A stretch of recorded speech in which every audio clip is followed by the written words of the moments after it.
Hello, I'm Isaac Hayes III, founder and CEO of Fanbase. Listen to what I'm about to tell you. The window to invest in Fanbase is closing. We've raised over $10.6 million of our $17 million goal. That means there's room for less than 6,370 people to invest in Fanbase for the average amount. The minimum to invest in Fanbase right now is $399. That makes you an owner in Fanbase today. Go to startengine.com/fanbase to invest. Why? Because current social apps have taken advantage of users for far too long, with content suppression, shadow banning, harmful racist content, and no real tools for monetization and equity. Fanbase has over 1.4 million users and counting, allowing anyone to reach all their following and monetize their content from day one. Social media is the new TV, and whoever owns the apps that distribute that content have the opportunity to own potential billion-dollar companies. While big platforms with uncertain futures are failing to serve their users, Fanbase is stepping up to fill the gap. Don't wait until it's too late. Invest now, invest for yourself and your future. Go to startengine.com/fanbase and own the next generation of social media.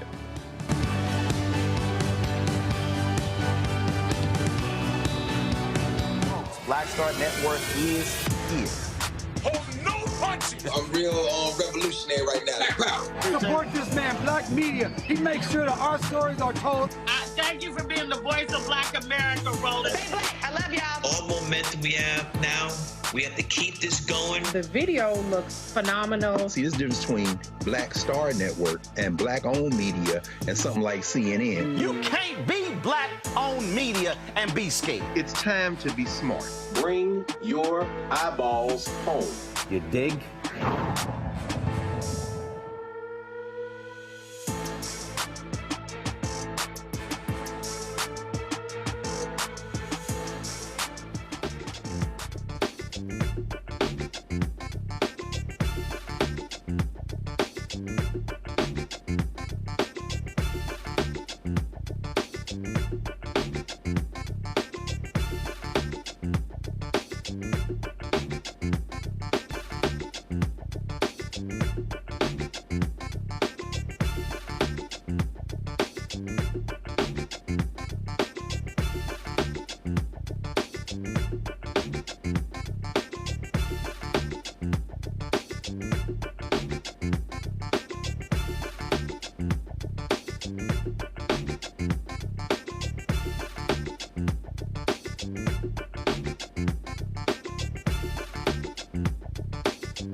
Folks, today's Friday, June 27, 2025, coming up on Roland Martin Unfiltered, streaming live on the Black Star Network. Huge day at the Supreme Court. Major decision regarding birthright citizenship and injunctions.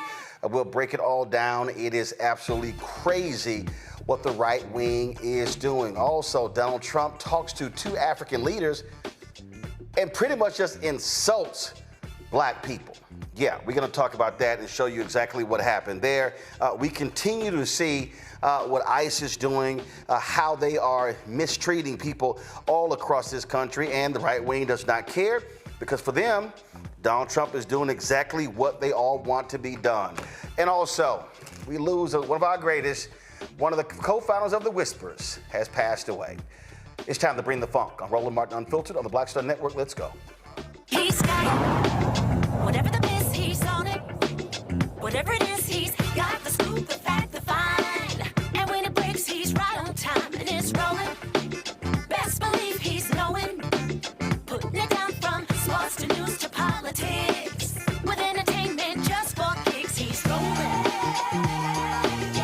It's on go, roll, roll, y'all. It's Roland Martin, rolling with Roland now. He's funky, he's fresh, he's real, the best, you know he's Roland Martin now.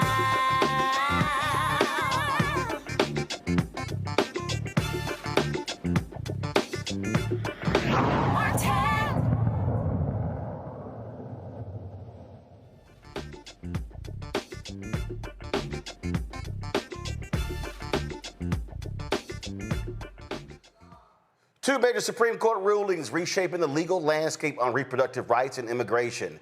And millions of Americans could feel the effects immediately. In a 6-3 decision, the court ruled that states can block Planned Parenthood from receiving Medicaid funds, and not just for abortion, but for essential services like birth control, cancer screenings, and STD testing. In a separate decision, the justices sided with Donald Trump, pushed to limit nationwide injunctions, clearing the way for the administration to move forward with a plan to end birthright citizenship. A lot was said today. We're going to play you what Trump and the AG Pam Bondi said. We want to go right to our guest on this because, again, folks, it is unbelievable. Damon Hewitt, the president and executive director of the Lawyers Committee for Civil Rights Under Law, joins us right now. Samuel Spito, the associate director and counsel from the Legal Defense Fund. Glad to have both of you. Damon, walk us through here. People need to understand here. First of all, the Supreme Court did not overturn the citizenship issue, but explain to people exactly what did they do? Well, the court halfway punted, but also did some damage today, and the story of the damage will only be told in the coming months and years as other cases proceed. The Supreme Court did not actually decide whether birthright citizenship should be preserved, punted on that issue. The court also didn't dig deeply into the 14th Amendment in the substantive way, which many of us feared, because I think that's a big political project on the right to start undoing things like equal protection and what have you. But what the court did was it essentially did a process damage. It said, look, you can't actually do these nationwide injunctions. And that's a really big problem because, you know, it's essentially like telling folks, well, if you experience a harm, it's only individual to you. And a case that wins big for one person, they're saying it essentially doesn't matter for the next person who's in exactly the same circumstance under the exact same government policy. That is actually bonkers and is contrary to the interest of justice.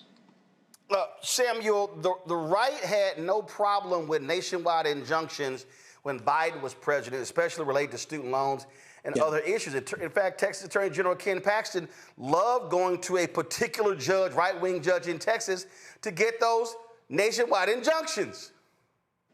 Yeah, very, I would say ironic, but perhaps not ironic. I mean, as Damon said, this is a real blow, and it is telling that this is the case that the Supreme Court decided to put this blow on our legal system. And one of the things I really wanted to lift up is Justice Jackson wrote a separate dissent. Justice Sotomayor had written the principal dissent. And what Justice Jackson said is, make no mistake about it, the court is dressing this up as sort of a legalistic, legalese type issue. But really the effect of this decision is to say that the executive the judiciary cannot make sure the executive follows the law. Because as Damon said, yes, a court can say with respect to the parties before it, I'm going to rule in favor of certain parties. But the court can't then say, okay, well, you're somebody who didn't get to court. You don't have a lawyer. You don't have the resources to do that. We can't tell the executive branch to follow the law for you. And that is a tremendous, tremendous departure from basic principles of the rule of law and really quite dangerous for our democracy. Also had a particular case, Damon, that dealt with religious rights where they are allowing parents to say, hey, I don't want my child listening to LGBTQ storybooks or things along those lines. What could be LGBTQ today literally could be Black History tomorrow. Exactly. It's this so-called opt-out, this whole, we believe, manufactured parents' rights movement, Moms for Liberty, that type of stuff. What we're searching for, which is not readily apparent, is what is the limiting principle? Like you said, Rilla, where does it stop? This is essentially taking private discrimination, at least potential private discrimination, and having the government or forcing schools to endorse it. It is actually going to likely either do one or two things. It will throw school districts and individual schools and classrooms into chaos, trying to navigate around people's private biases, or it's going to just water down curriculum, period. So it's going to be, test and drill and kill, just whatever's on the very basic curriculum. That's not good for anybody, including the students whose parents are forcing them to opt out. Well, I mean, here's a perfect example. University of Alabama, Birmingham had a private scholarship, privately funded scholarship for Black medical students, and they stopped it because of threats from the Trump administration, their attacks on DEI. What we are seeing is they will apply this stuff to any number of things. And so if these parents, Samuel, are using this religious exemption or religious reason, they could slap that on anything. Yeah, I think one of the through lines from the decisions that we have seen, and you mentioned at the beginning, the decision with respect to access for folks on Medicaid to be able to go to Planned Parenthood as part of this sort of defund Planned Parenthood movement, is a real sort of picking and choosing about who in our country is able to have the protections of the law, who is able to have legal rights enforced, and who is not. And the Supreme Court has issued these very, very series of troubling decisions about who is really protected by the rule of law in our country today. That you spoke of that Planned Parenthood decision. I mean, listen, they do more than just provide abortion services. We're now talking about millions of people who don't have access to health services. You have the closing of, it's not like, for the longest, I think back to the 70s, early 80s, you had community centers that provided services. Those things have long shut down. And so, what next if these states, especially red states, will be targeting Planned Parenthood, Damon? Well, look, again, the question is, what does this all stop? There's been some success when it comes to the so-called big, beautiful bill, what our Sam and our friends at the Legal Defense Fund call the big billionaire bonanza, and it really is that, or the Kneecap America bill, as some of us call it. We have to stop at the pass all these efforts to erode, undermine, eviscerate both civil rights and social safety net. I think, though, Roland, to going forward, what some of these moves are going to do, the Supreme Court decisions, other things happening on Capitol Hill, certainly what's happening in the White House, they are actually expanding our coalition. We know that Black communities are canaries in the coal mine. When we get when folks get a cold, Black America gets the flu. People understand that we are essentially been in a laboratory or being treated like we're in a laboratory when it comes to all these changes, all these erosions of rights. But more and more Americans are starting to feel it. Women are feeling it with the Dobbs decision overturning Roe v. Wade. This Planned Parenthood piece is going to hurt people not just on reproductive rights, but just basic health care. And if rural hospitals start to close, including in Appalachia, including in majority white counties in some of these states, more and more people are going to start to feel the pain, but they're starting to wake up. And so it's going to expand the coalition of people who are willing to fight back, push back through political voice at the ballot box and beyond. Samuel, look, we keep telling people elections have consequences. Republicans, hard right, they've got a 6-3 majority on the Supreme Court. And one of the things we see is how these folks, they're attacking Justice Ketanji Brown Jackson, calling her a DE hire, all that sort of stuff along those lines. They don't want any pushback. And what people have to understand is that this is a court that clearly says we're going to let Donald Trump do a hell of a lot what he wants to do. People have to recognize that you're moving closer and closer to the executive branch snatching tons of power from judicial, from legislative, and being as close as we've ever had to having a king. Yeah, and so that's exactly what Justice Jackson said and really so powerfully explained in her dissenting opinion in the birthright citizenship case today. And I think one other thing that is really important to sort of pick up on one of the points that Damon was making is to remember what the history here of the birthright citizenship clause is. It was understood from time immemorial in England and the United States that anyone who was born in the country was a citizen. And then in the most notorious Supreme Court decision of ever, the Dred Scott decision, the Supreme Court held that that did not apply to enslaved Black Americans. And so the birthright citizenship clause in the 14th Amendment corrected that horrific decision and held that and made clear that everyone born in the United States is a citizen. So it is that magnitude of a constitutional right that today the Supreme Court has held there are real limitations on the ability of district courts to enforce. Yeah, go ahead, sorry, Damon. Well, I just want to add, like, in the crux of the decision, the money phrase, of course, as we all know, is that there are no right. Negro has no rights which white man is bound to respect. So when we see these attacks, as you're talking about, Sam, on key core bedrock constitutional provisions, you got to wonder, are they reviving that mythology, that notion that there are no rights, that we have no rights, which are bound to be respected? So it is a dangerous, dangerous path, but these folks on the other side know exactly what they're doing. But we do too. All right, then. Gentlemen, I appreciate it. Keep up the legal battles. Thanks a lot. Of course. Thank you. Folks, going to go to a break. We come back. We'll check with our panel about this here. We'll talk with them about a whole lot of other stuff. It is a wild, wild day. And when I show y'all some of the crazy crap that was said in the Oval Office, as two African leaders stood next to Trump, y'all ain't gonna believe the mess. Just wait till I play it. You're watching Roland Martin Unfiltered on the Black Star Network. We don't stand up for Medicaid now. In spite of my honorable military service, the Senate will kill my child. I want the people that are trying to take this away from us to put yourself in our seats. Congress people, you got free health care paid for by the people, and then you don't want the people to have the same thing you have. That is sick, and we must challenge it. This bill will deny millions of people the health care that they need. This is policy violence. And we won't be silent anymore. This week on the other side of change. Mass incarceration, Trump administration is doubling down on criminalization, and how it is profitable. And there's something really, really perverse about saying that we need to put people in cages in order for other people to have jobs. Like, that is not how our economy should be built. Only on the other side of change on the Black Star Network. Hi, everybody. I'm Kim Coles. Hey, I'm Donnie Simpson. Yo, it's your man Deion Cole from Blackish, and you watch Roland Martin Unfiltered.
All right, folks, let's welcome our panel to the show. Matt Manning, civil rights attorney, joining us out of Corpus Christi, Texas. Michael Imhotep, host of the African History Network show, joining us out of Detroit. I'll actually be in Detroit this Sunday for the NAACP Freedom Fund dinner, so picking up an award there.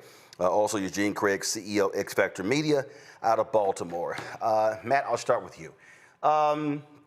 Look, this is a right-wing court. They are lovers of religious liberty.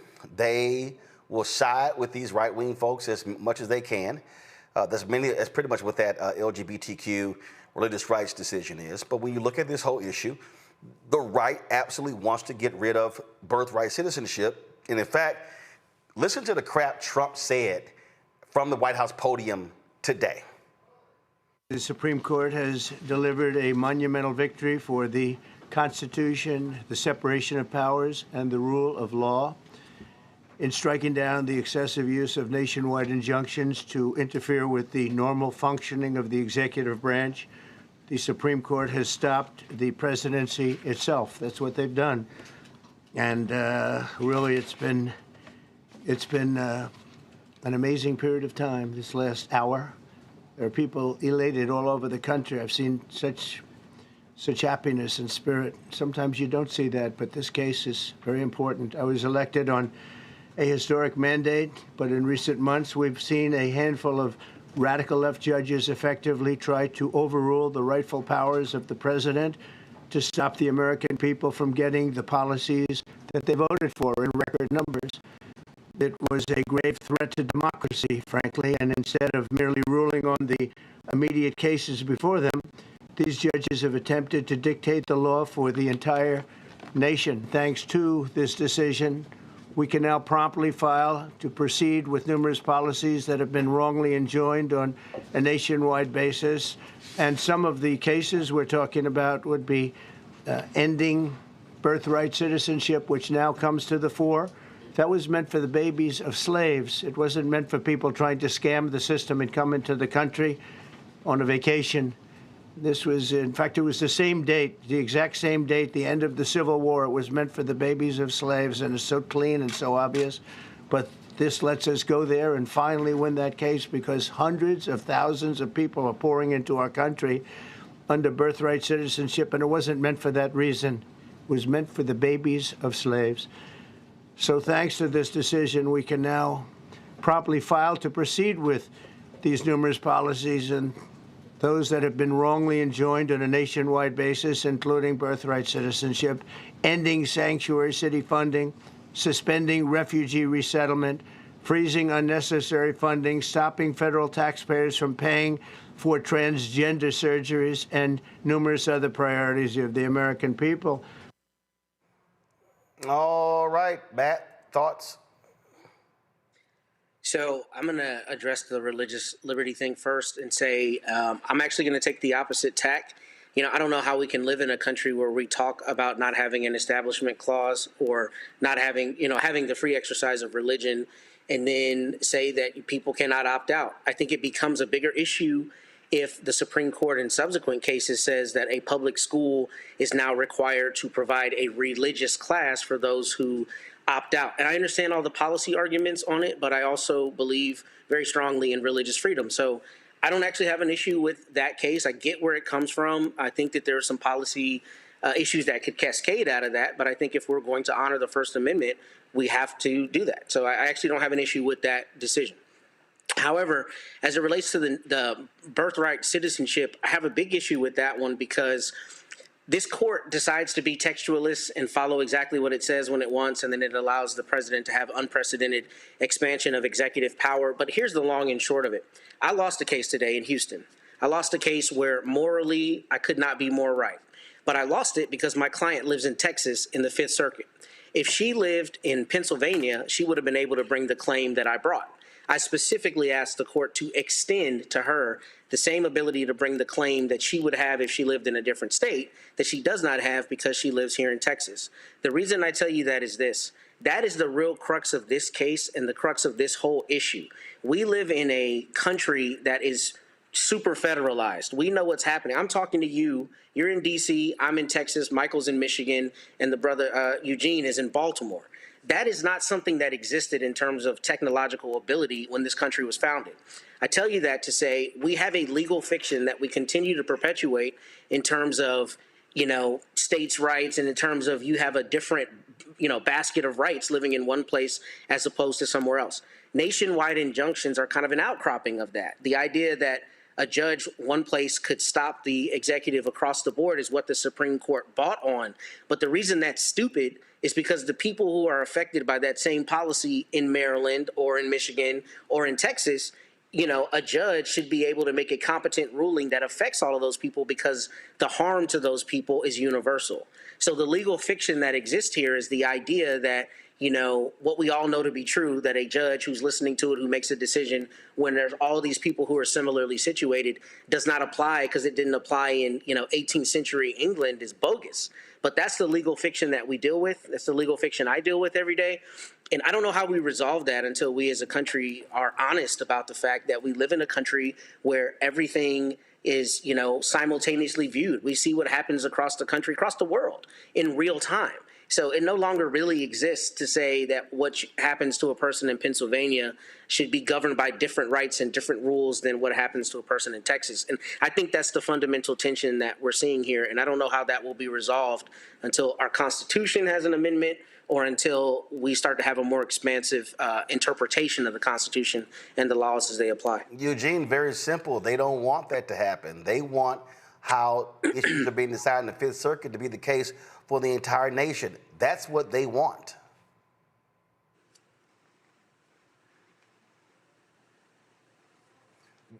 Eugene, if you don't fix that damn mute button, I'm gonna whoop your ass. I'm a serial muter. You are worse than Nola with that damn mute button. Come on, man. Hey, nothing on the homie. But the thing is this, right? That's the thing, but I think also they don't understand the can of worms that Ann was talking about, right?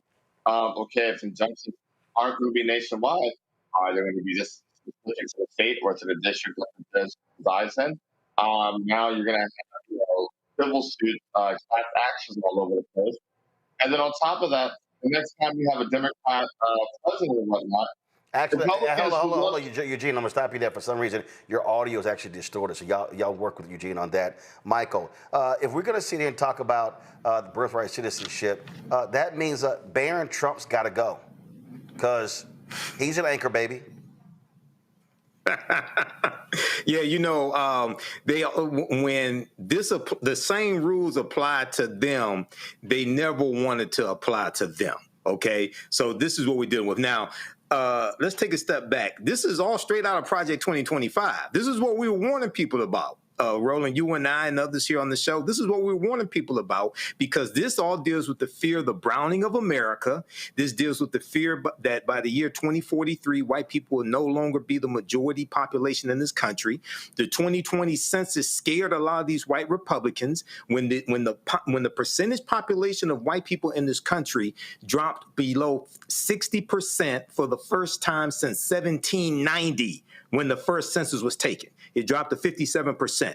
Then you have Donald Trump saying the 14th Amendment was for the babies of slaves. Yes, it was the brainchild of Representative Thaddeus Stevens out of Pennsylvania, one of the radical Republicans. Yes, it built upon the Civil Rights Act of 1866. And yes, it was primarily Section 1, primarily for former slaves, but it was for former slaves, not just babies of slaves. I don't know what this fool is talking about.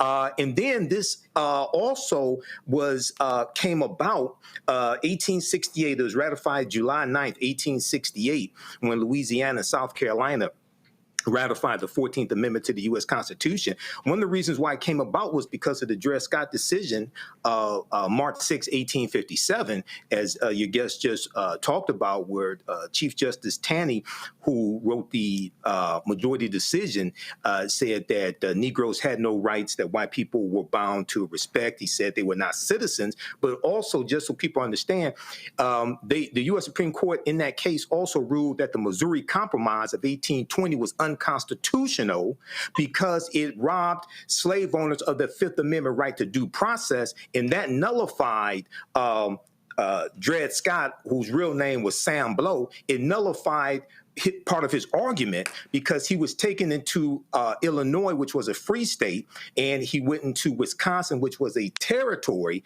And the reason why Wisconsin was free territory was because of the Missouri Compromise of 1820. So this gets into a lot of law, gets into a lot of history, gets into the U.S. Constitution. But this is what we warned people was going to happen. Okay, we're seeing it unfold now, so we have to continue to fight. Lawsuits are being filed right now. Maryland and New Hampshire have announced they're filing class action lawsuits, as reported by the New York Times, against this. So this fight continues. Hopefully is everything straight with Eugene? We got Eugene back. Eugene, can you hear me? Oh, wait, hold on. All right, there we go. All right, we seem to be better. There we go. All right, then. Now you can make your points. I was just going to say that, they should be prepared for everything that comes with class action lawsuits across the country, flying all over this country. And then on top of that, when you end up with President Harris in 2028, going into 2029, Republicans have been probably the bigger abusers of nationwide injustice than Democrats. We saw it with everything done with Obamacare, DACA, the student loan forgiveness, you name Democrat priority here. Come next go around, they won't have that tool in their toolbox, and class action lawsuits move much more slower than the actual civil injunction does. But good luck, Republicans. Well, what I would hope happens here is that this wakes folk the hell up and realize that when you sit elections out, when you complain about things, but then you don't vote and you don't maximize your vote, then you see what happens. And so, people need to realize that this thing is real. We warned folks about this, and now they're seeing the real effects of right-wing rule in America. And of course, Trump was speaking at the then. You had Attorney General Pam Bondi, who I guess she forgets she's the Attorney General for the United States. She really acts like she's the legal counsel. Americans are finally getting what they voted for. No longer will we have rogue judges striking down President Trump's policies across the entire nation. No longer. Today, in the 6-3 opinion, Justice Barrett correctly holds that the district court lacks authority to enter nationwide or universal injunctions. These lawless injunctions gave relief to everyone in the world instead of the parties before the court. As the Supreme Court held today, they turned district courts into the imperial judiciary. Active liberal judges have used these injunctions to block virtually all of President Trump's policies. To put this in perspective, there are 94 federal judicial districts. 5 of those districts throughout this country held 35 of the nationwide injunctions. Think about that, 94 districts. And 35 out of the 40 opinions with nationwide injunctions came from 5 liberal districts in this country. No longer. No longer. These injunctions have blocked our policies from tariffs to military readiness to immigration to foreign affairs, fraud, abuse, and many other issues. The judges have tried to seize the executive branch's power, and they cannot do that. No longer. No longer. These injunctions have allowed district court judges to be emperors. They vetoed all of President Trump's power, and they cannot do that. This has been a bipartisan problem that has lasted 5 presidential terms, 5 different presidents, and it has ended today. I literally cannot stand the sound of her voice. Me either. Cannot stand it. But here's the thing, Matt, that I think is important. They're going to do what the hell they want to do.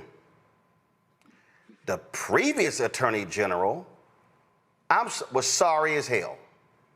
And I'm going to keep saying this and saying it again. When you get power, you exercise it.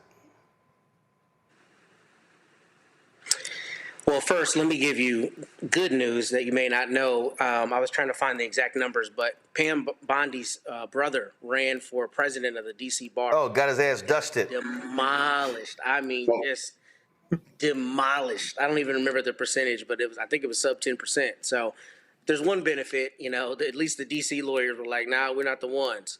But yeah, I mean, you're right. And I think that's a lot of what we're seeing. I think the Supreme Court is taking the tack that allows it to get where it wants to go. This whole thing about the imperial, all this stuff is obviously histrionics.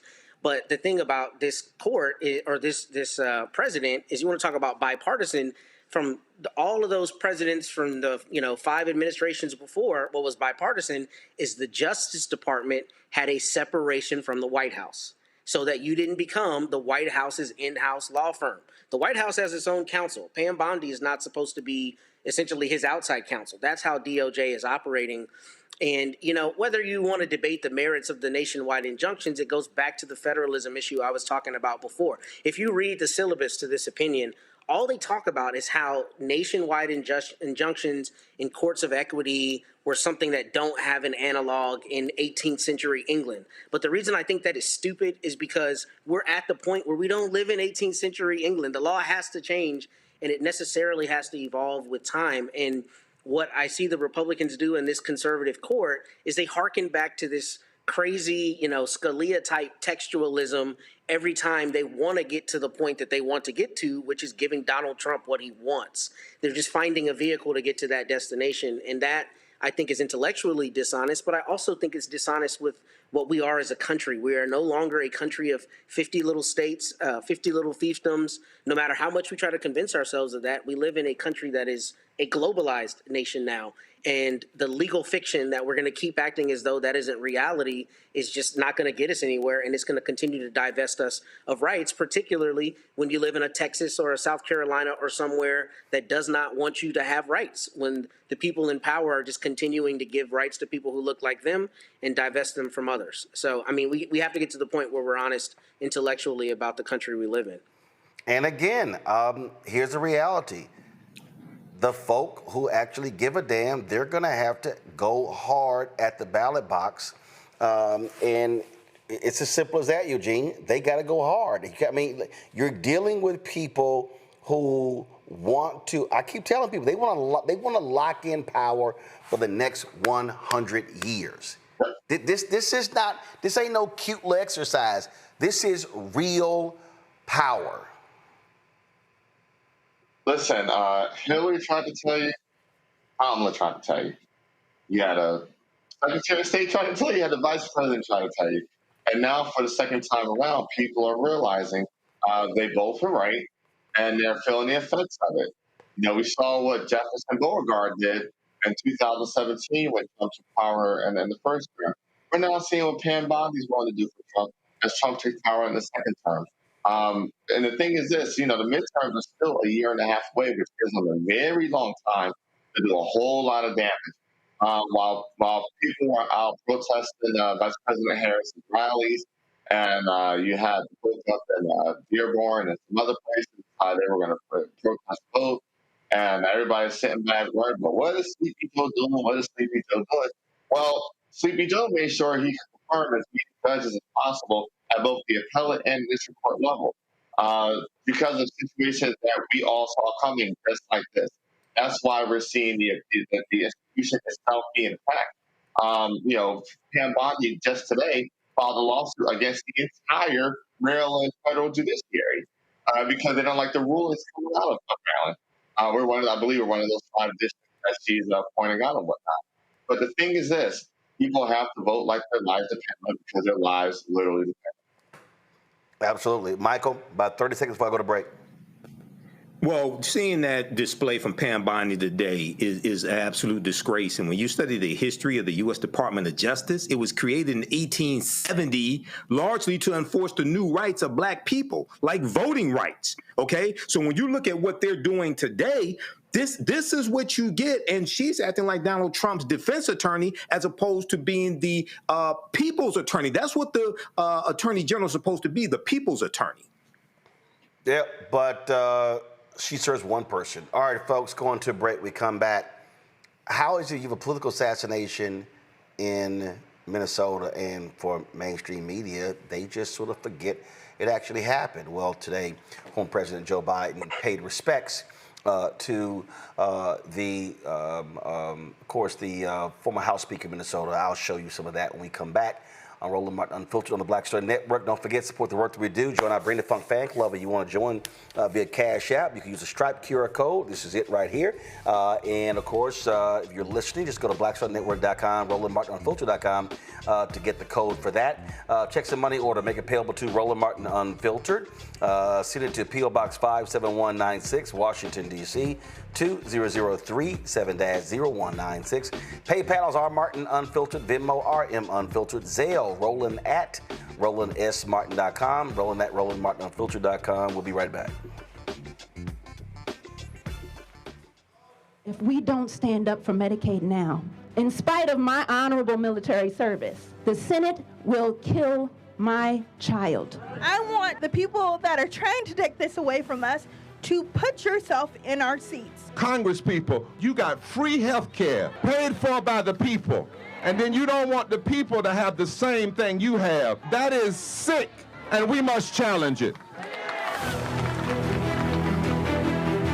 This bill will deny millions of people the health care that they need. This is policy violence. And we won't be silent anymore.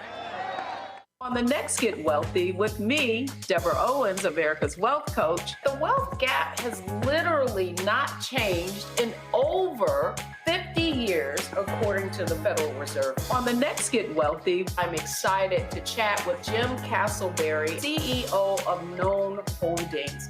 They have created a platform, an ecosystem to bring resources to Blacks and people of color so they can scale their business. Even though we've had several examples of African Americans and other people of color being able to be successful, we still aren't seeing the mass level of us being lifted up. That's right here on Get Wealthy, only on Black Star Network. Hello, I'm Marissa Mitchell, a news anchor at Fox 5 DC. Hey, what's up? It's Tammy Roman, and you are watching Roland Martin Unfiltered.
Well, Trump wants Congress to skip their holiday recess to pass his big, beautiful bill.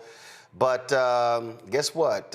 It's getting slammed left and right. When you look, even if you look at a Fox News poll, a significant number of Americans do not want, nor do they support the big, beautiful bill because they know how they're going to be impacted. These folks literally are trying to cut additional SNAP benefits in order to do the $3.8 trillion tax cuts. They want to stay like, yo, we got to hook up the billionaires, the millionaires. In fact, this was a Fox News poll. They dropped this poll right here, folks, taken June 13th through the 16th. Their own poll shows 59% of Americans oppose the big, beautiful bill compared to 38%. You've got folks like Senator Tom Tillis, North Carolina Republican, who's sitting here going, yeah, my state's going to lose a lot of money if this bill passes. But here's the other thing that I think Democrats should be doing more of, and that is exposing who the right is trying to hook up. This is what Congresswoman Stacey Plaskett laid out on the House floor when she said, y'all, follow the money. Thank you, Mr. Speaker. I have repeatedly told people when asked about the rationale for actions of this administration to follow the money. Yesterday in the House Budget Committee, we heard alarming testimony from expert witness Robert Gordon. He reminded of those motives in the Republicans' reconciliation bill when he explained the lucrative opportunities for powerful private contractors to profit off of the red tape in the bill created in Medicaid. Republicans' beautiful bill for billionaires requires increased work check-ins for people to retain that Medicaid. For employment data, states are likely to use the work number from Equifax, which costs over $20 per person per search. Under the bill, more than 18 million people would have to be checked every month. That equates to $360 million per month, and that is $4.32 billion per year, or roughly $43 billion over the bill's 10-year budget. Going to the vendors who make money, who are going to be processing this, follow the money. Now, this follows Republicans wanting to get rid of and just gut the e-filing system. Guess who that helps? People like H&R Block and other tax preparation companies. You got Republicans saying, I don't know of any Americans who asked for this. Oh, you don't know if any Americans ask, hey, can there be a filing system from the IRS that I don't have to pay for that makes it easier to file my taxes? This is a joke. Eugene, what they are doing is they are simply throwing billions of dollars at other people. They don't care about the taxpayer. And I'm telling you right now, this is where I said it. If I'm Congressman Jeffries, if I'm Ken Martin, I got me a David Letterman top 10. I'm calling it the most egregious thing of the day or whatever. They got to keep hammering this thing, and even going to. I said this about having joint hearings, but going to red states and saying, hey, y'all about to get jacked and you don't even know it. Look, this is what Republicans do to Democrats all the time, right? The Green New Deal has never actually passed as the Green New Deal. But every Republican voter, high IQ, low IQ, can tell you what a Green New Deal is. And in essence, they were demonizing people that would essentially receive benefits for greening our energy economy. The same thing when during Obamacare time when the death panels were all the craze, right? Which actually ended up turning out to be not true at all. Democrats have to do everything possible to expose who would be the benefactors and end users of the dollars that are going to be passed along through the big, beautiful bill. Whether it be, the taxpayers, whether it be, hey, the accountants adding more lines to the tax code, whether it be people like Eric Prince, who are set to make billions of dollars off of immigration enforcement, already begging Trump, hey, let us open up our own CSOT. You got to go all the way to Honduras or Venezuela somewhere. We can do it for you. And states trying to do the same thing. You see, also on the flip side, right, there's a reason why Elon was lashing out after the bill came out because, hey, they're paying for this bill by taking away the tax credits and subsidies that make Tesla profitable. So these are all opportunities for Democrats to exploit to continue to chop away support of this bill, and while at the same time showing how it directly hurts and affects them. When you tell me that, hey, my federal government's about to spend trillions of dollars, and while they're doing that, Western North Carolina that got ravaged by natural disasters is not getting a dime or not getting what they need to rebuild, that's something that will flip multiple House seats in North Carolina in the next election if done properly. Well, indeed, indeed. And we often are showing Congresswoman Jasmine Crockett breaking these things down on various committee hearings. And so we usually, of course, are showing you those 5-minute breakdowns for the Crockett Chronicles. But we got the Crockett Chronicles live. So roll it.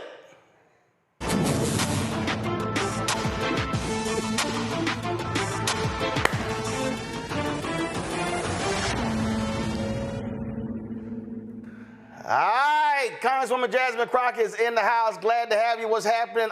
Look, you always go somewhere. I don't even know what city you in on a given day. I got tracked you on Instagram. So where you at now? I'm still in the city until the morning. Gotcha. All right, you still in the wildlands of D.C. All right, we were just talking about, again, how it's so important to walk people through what's really in this bill and how they're going to get screwed. We showed a video yesterday or a couple of days ago, you doing that as well. And that has to be the constant strategy of Democrats. Hammer, hammer, hammer. And even go on Fox News to do it. Their own poll is showing this bill ain't popular. Yeah, I think that's right. I think that, when we do communication, we have to figure out who is best suited to do what. We've seen some very effective communicators from our party go on to Fox News.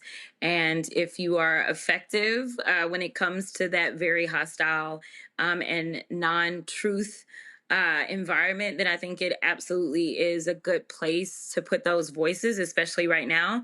Listen, there are those that want to make it seem like it's partisan, or they want to make it seem as if this is anti-Trump, when really this is pro-American and this is pro-democracy to push back. And I think the more that we can couch this in the terms of hurting the people and hurting all people, urban as well as rural, Black, white, brown, yellow, I think the better we will be.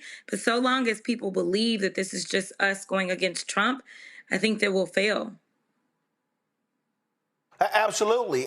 And look, you even have Republicans who are praising how Mamdani ran his race by saying he kept focusing on cost, affordability, access.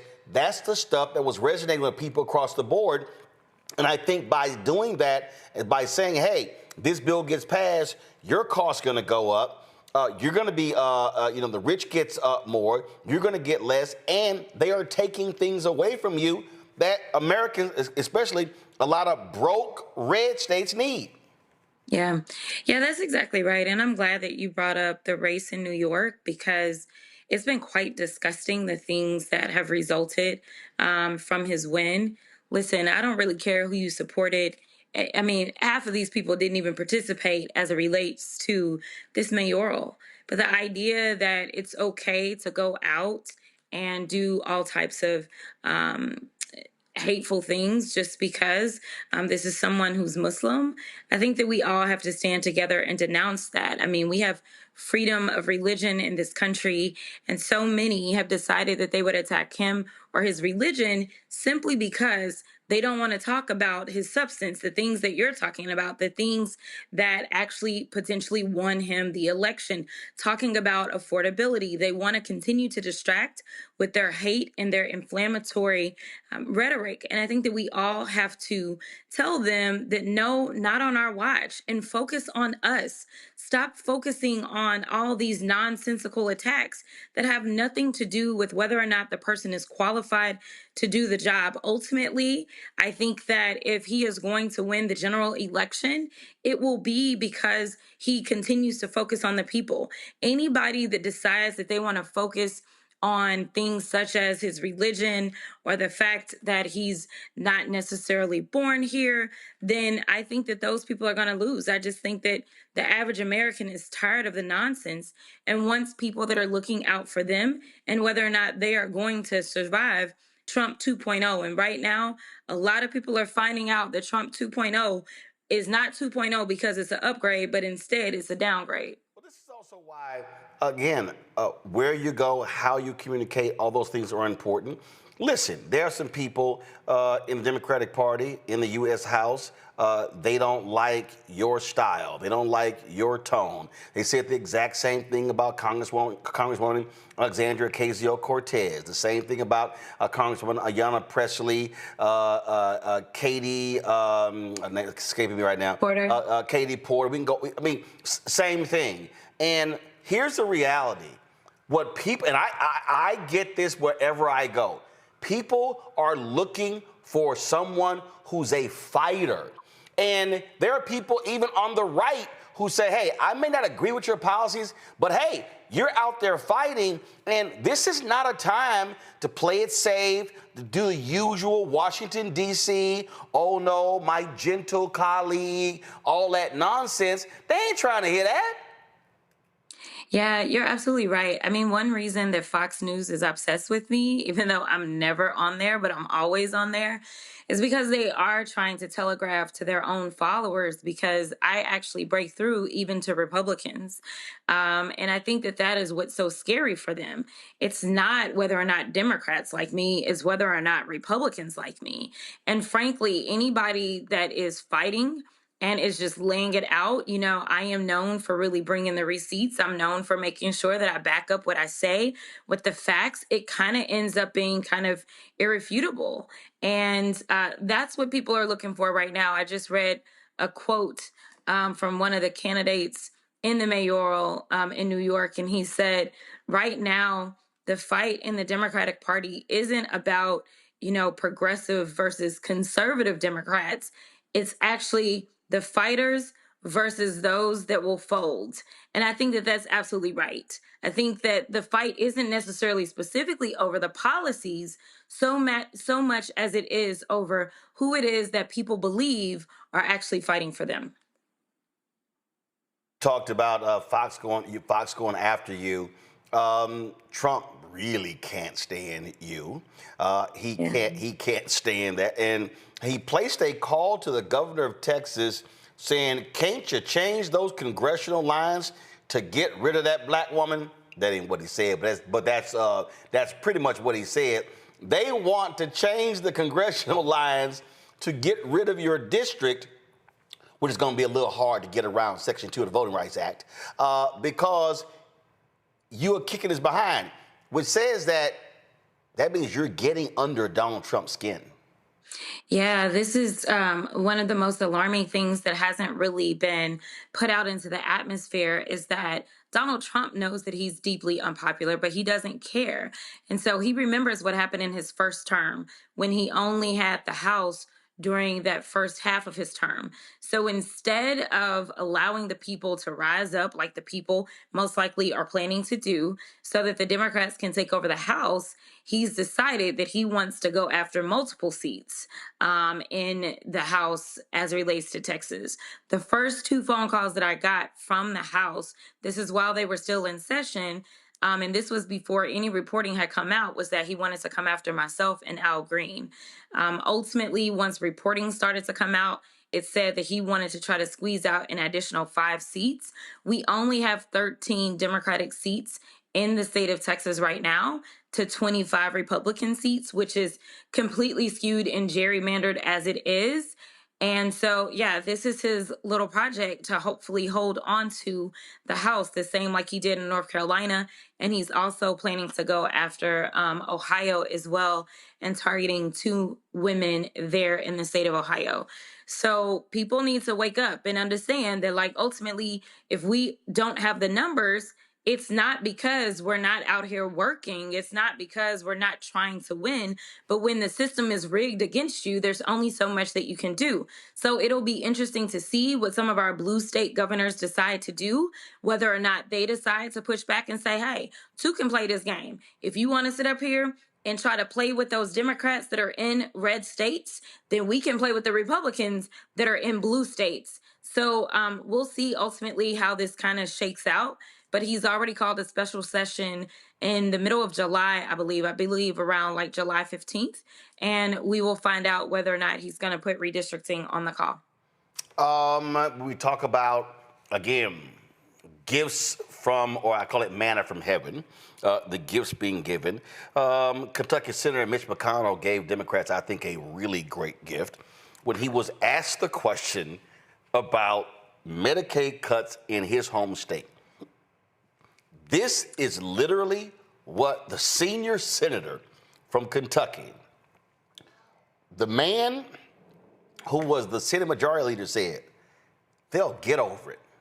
Yeah. That's a hell of a thing for somebody to say who has guaranteed health care for life and has a platinum health care plan that's far different than a lot of those broke conservative people in Kentucky. Yeah, I mean, you've got to wonder. I mean, they're saying the quiet part out loud nowadays, right? Like, for a long time, their policies have harmed those that they are supposed to serve. But they have gotten to the point that they are down with saying, listen, I'm here to be your gravedigger. I am not here to serve you. I am not here to represent you. I am not here to do what is going to be best for you and your family. Instead, I'm going to just go ahead and help to put you 6 feet deep. And ultimately, listen, if you're down with that, if you believe that like making that sacrifice is what you should do in this country, then so be it. I look at service a little differently.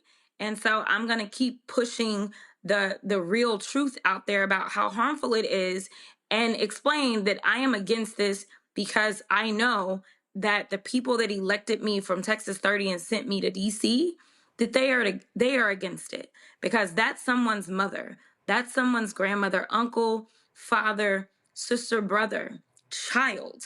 And so I think that it is completely contradictory to this idea that this is the party that is of Christian values. No, you're not. This is the party that is pro-life. No, you're not. Listen, when it comes to being a Christian, it's not what you say, it's what you do. It is through the actions that we interpret whether or not someone is actually Christian. And I don't know what is least Christian about these folks, whether it is trying to act like, women should not have access to the healthcare that they need, or if it's literally just ripping away healthcare at all or for all people in the name of helping out those that truly do not need a leg up. To that particular point, Nicholas Kristof had this story here, his column in the New York Times. He talked about how all the food subsidies being cut by the United States. He said a child dies of malnutrition every 15 seconds as 185,535 boxes of special food for starving children are stacked in a warehouse in Rhode Island, paid for by American taxpayers. After shutting USAID, the Trump administration is just sitting on the boxes. And I have said before numerous times, these people are not pro-life. They are anti-abortion, but they as sure as hell are not pro-life, and they are not lovers of Jesus Christ. Yeah, no, I mean, most people did not understand, and I think that a lot of people still don't understand how the vast majority of our aid works, whether we're talking about USAID or whether we're talking about aid that we send over, say, military aid or anything like that. We usually don't go dropping bags of money, right? What we do is we contract with those that are here in our country and we spend that money with people here so they're able to make money. We're then able to tax that money, right? So we're technically getting some of that money back and then we are then sending that overseas. So whether we're talking about defense contracts, because when we do things, we don't just say, oh yeah, you can have certain weapons. Like we send those weapons from the United States and we send them over. We don't give people access to our secrets and things like that. Same thing with the food. What happened is most people didn't understand is that we were buying food from local farmers and that's where the money was going. And then they would send the food overseas. But unfortunately, the farmers lost out as well as the people that were supposed to be on the receiving end. Essentially, all we did was commit this great waste in the age of let's get rid of, waste and fraud and abuse. I think everything about the way that this administration has operated has not only been wasteful, but fraudulent and abusive. And I hope that the American people are waking up. We heard testimonies of various farmers that decided to go out there publicly and talk about the harm that was being done. As someone who served on the Ag Committee, I can tell you that I've been on my fair share of farms. And this idea that we continue to keep people divided, we should not. If the farmer is surviving in rural America, then that very well means that we are surviving no matter if we're in urban, rural, or suburban America, because we're able to eat. We should want our farmers to survive, and our farmers should want us to make sure that we're making the investments in things such as SNAP benefits, because that means that that grocery store is going to buy food from them. That means that the people that are going to the grocery store are going to be able to buy the food. The issue is that we have allowed ourselves to be divided at every step of the way instead of understanding that we need each other to survive. Last question. You saw at the House Oversight Committee ranking member seat. Democrats chose Congressman Robert Garcia. I opened this talking about your constant travel, doing all kind of stuff, traveling the country, raising money, being away from home, all those sort of different things. And then you got folks on Capitol Hill, people in your own party saying, oh, she's not a team player, which is sort of weird if you are going on behalf, speaking in people's districts. They're asking you to come in. They're asking you to donate. You raise a lot of money. You donate it to others. So it had to be upsetting to hear people say you're not a team player. And so what focus now? Because obviously people still want you, media folks always calling you left and right. But that's a hell of a thing to say when your track record says, I've helped a lot of people out with money, time, and energy. Yeah, I want people to know that, when you're in politics in general, everything is a competition, number one. And number two, somebody's got to lose. Clearly there was only one spot. And so I do want to clear the air on this idea that, this is about a win or loss. For me, it's more so just some of the things that were said that were really disheartening in this race, right? And the only thing that I really wanted my colleagues to do is to make an assessment of who could be effective in this moment. And ultimately, if the caucus would have been like, person X is most effective in this moment, then that's one thing, right? It was just kind of some of the other stuff that was being said that was really, really disheartening for me. But at the end of the day, I am still the vice ranking member on oversight. I am still someone who sits on that committee. And so I am going to do what I need to do on oversight. I'm going to do what I need to do on judiciary. And it's just clear that, leadership specifically, because I decided not to push it to the full caucus because of the message that elected and appointed leadership decided to send by the number of votes that, I was given, even though I had more commitments than that going into the leadership meeting. So I said, okay, it's cool. Y'all sent a message that y'all aren't really open to working with me. And so I read the message loud and clear. And so for me, though, I think about the fact that there's a lot of time that I have missed in the state of Texas in general. And so I'm not going anywhere, but I am going to move a little differently. I think that working with people like my pastor, Pastor Freddie Haynes, or working with Pastor Jamal Bryant, or working with Bishop Jackson, or there's so many others. I think that I'm going to dig into what I'm doing specifically with my advocacy and partnering up with those that are in the Black faith community, making sure that they have access to the information that they need. I think that I'm also going to dig in at the state level instead of kind of spreading myself thin, not getting enough rest because I'm constantly on flights. I've got well over 2 million miles because I have kind of been going and going. So, we've got these statewide elections that are going to take place in Texas. And so I think that those candidates can use me across the state of Texas to hopefully get us to some kind of wins. So I'm going to dig in more locally as well as kind of the Black faith community. That's probably where I'm going to expend a lot of my resources and my energy.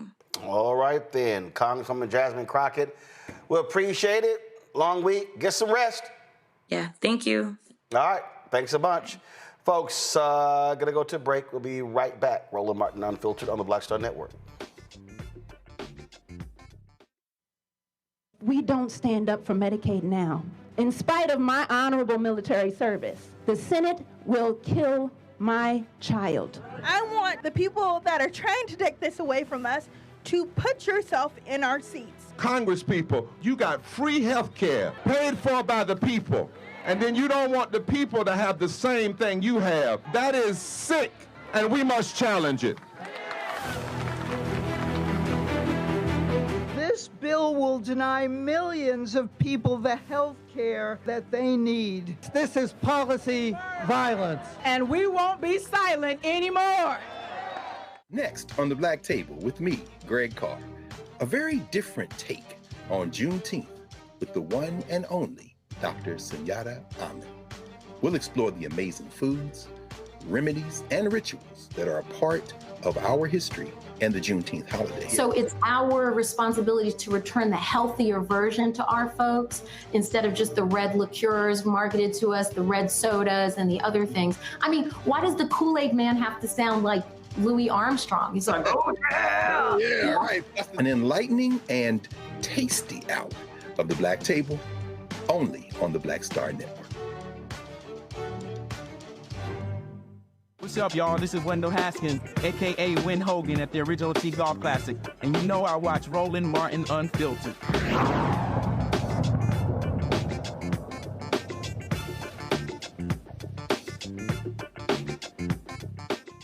Let's go to our panel, Michael, Matt, and Eugene. Listen, I talked yesterday that okay, for the House Oversight Committee, they chose Congressman Robert Garcia. I didn't know who he is. Again, I look at stuff every single day. Didn't stand out to me. They claimed he's really solid. Okay, gotcha, great, whatever.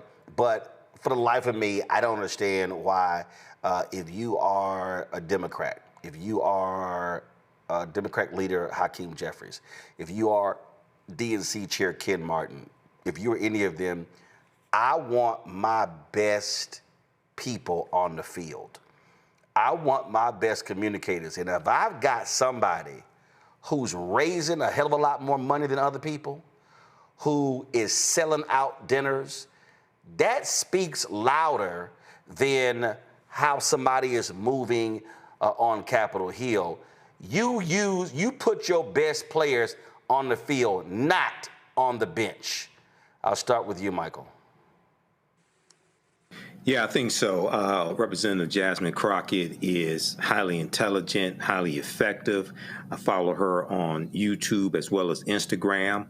I think it was Thursday night. She dropped a 37-minute video to update people on what's going on with the big ass ugly bill, how it's going to hurt people in urban America as well as in rural America when it comes to Medicaid, and about 16 million people losing health insurance. So she is a rising star in the Democratic Party. That's somebody you want up front. And first and foremost, she is a real fighter. She is a real fighter. And I watched her 5-minute segments that she posts when she is challenging these Republicans and people that they have testifying in different committees in the House of Representatives. So, yeah, that's somebody that you want out front. And she can attract a lot of youth as well. Okay, that's another factor here. And so, yeah, I think, and this is not taking anything away from Representative Garcia, but yeah, you want somebody like her out front in a leadership position. Absolutely. Matt? Yeah, I mean, I think Michael said a lot of it. I think she's incredible in terms of how she stands up and fights. And frankly, from just an optics standpoint, I don't understand how you don't have somebody who communicates as effectively as she does and who fights as voraciously as she does when you have the marketer in chief, when he's trying to pass Trump accounts, when everything is alliteration, even the big, beautiful bill. Everything's about sound bites. Everything's about rhetoric. She's very good at incisively picking apart ideas, but she's also very good at packaging those ideas in a memorable way.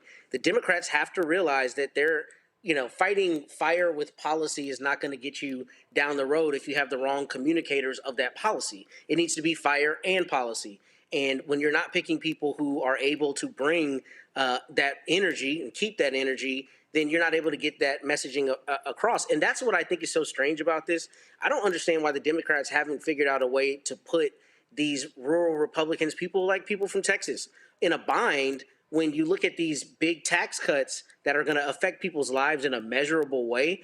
It seems they would have figured out a coherent policy to attack those Republicans who are going to have the same reaction, just like Chuck Grassley did in the video you played, months ago, where people are just literally there screaming till they're red in the face because they're not getting what they bargained for with this Trump presidency. It seems like the Democrats should be lashing onto that and leveraging that a little better. And I don't know why they haven't figured out how to do that just yet. But I think that also necessitates that those Republicans grow a spine and be willing to stand up against the president. And we know that they're not doing that. So I'm not sure how they reconcile that, but it seems to me part of that is through consistent, strong messaging.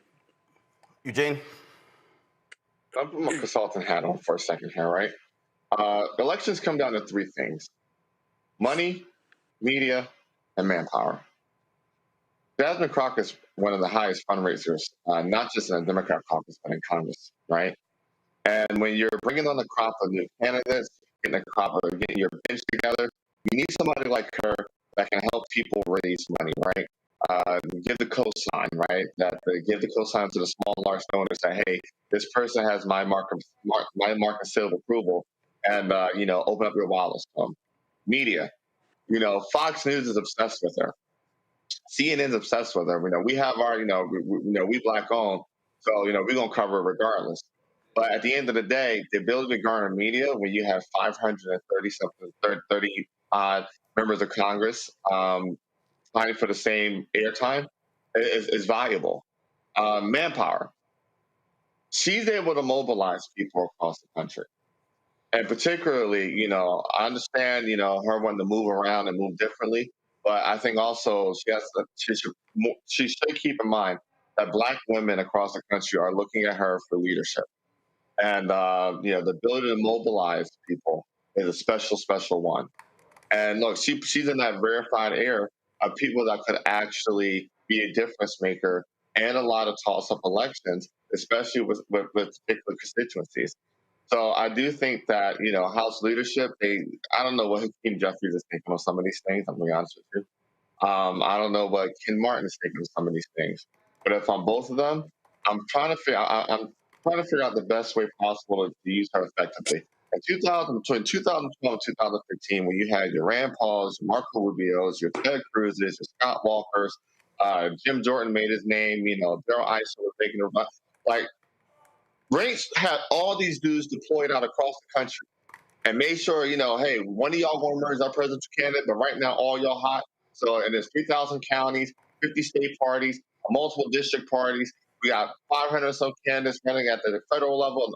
I need y'all out here raising money. I need y'all out here mobilizing voters. I need y'all out here dominating the airwaves. That's what both the DNC, the DCCC, and Democrat leadership on the Hill needs to be doing with her. Like, you have somebody special. They kind of fumble with AOC. Don't fumble again with Jasmine Crockett. Well, so let me address the moving around thing. This is how I read that. The way I read that, Matt, is all y'all folk who I've given money to and I've traveled to your areas speaking at your Democratic dinners, where were y'all at when I needed your vote? See, this real simple. You don't keep putting yourself out there for folk who ain't got your back. And so remember, this is the second time she's tried to run for a particular position. Before it was on the communications committee, the leadership, in terms of for the caucus. They went with Debbie Dingell out of Michigan. Okay, got it. Now you got this here. If I'm her, that's exactly how I'm saying. I'm like, all right, y'all don't sit here want to roll with me. Y'all hating on me. Talk about I'm not a team player. Sitting here all this like behind my back. So you know what? I ain't gonna sit here and keep giving y'all money, spending time, speaking at your dinners and all this sort of stuff. I'm gonna go do some stuff that I wanna do in some other areas that I care about, because it's clear that if you ain't got my back, well, I ain't gonna keep showing up for you. If I'm with her 100%. I mean, yeah, everybody's been in that group project where they have to do all the work. I mean, and that's what it comes down to. And yeah, I don't think you're wrong. I mean, I will say, I ask, what do we need from her right now? And I understand the idea of like, I'm gonna move around because you're not showing me love when I'm doing all of this work for you. But I also realize that we need someone to stand strong right now against, an assault on basically every aspect of our lives. And she's doing that.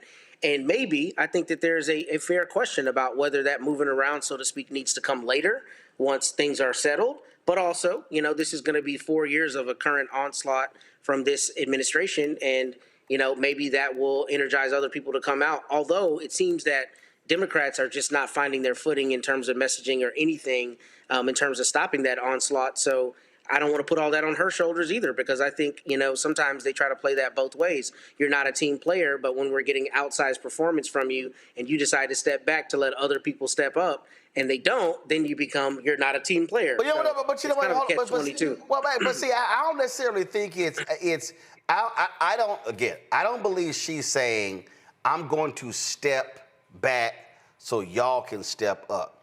I think it's, I'm not about to keep killing myself doing all this stuff if you ain't, listen, the phrase, if I scratch your back, you scratch mine. At the end of the day, if you doing stuff for folk and then they ain't doing nothing for you, it's like a one-way street. So why do I need to keep doing stuff for y'all? Look, I get it. I totally understand it. And again, Michael, I just think it is beyond dumb. I think it is beyond dumb that if you are Democratic leadership, you are not fully embracing of Jasmine Crockett, AOC, Ayanna Pressley, and others, because I showed the video. We played the video yesterday. A sub-congressman, oh my God, y'all pull that video up. He was sitting here, he got two other people behind him, and he talking about the bill, the whatever the hell bill. And I'm sitting here going, ain't nobody listening to this man. Ain't nobody listening to him. I'm understanding messaging. It's not just what you say, it's how you say it. Like, I don't even know who this dude is, but ain't nobody responding to this. Yeah. Play it. We are here with an urgent message. Republicans right now are attempting to jam through a bill that would present the largest loss of health care and food assistance in American history. And why? All to pay for tax cuts for millionaires and billionaires. Now, just a few weeks ago, the nonpartisan Congressional Budget Office confirmed that if their bill becomes law, it will be 16 million Americans who will lose their health care. This bill includes the largest Medicaid cuts in American history, large cuts to the Affordable Care Act, and even more than $500 billion worth of cuts to Medicare. Unfortunately, as bad as that is, it's not all. It also includes hundreds of billions of dollars in cuts to nutrition assistance programs. You can see why we like to call what Trump has labeled the big, beautiful bill actually what it really is, the big Republican betrayal of working Americans. Now, I talked about the tax cuts, and one of my colleagues behind me will talk a little bit more about that. But when you take all of this bill and wrap up its component parts into this one bill, what you find is this. For every American household that makes under $55,000 a year, they will be poorer as a result of this bill. So it's quite clear. Under this Republican betrayal, the poor get poorer, the rich get richer, and the middle class falling further behind. This is wrong. It's not just bad economics, it is deeply immoral.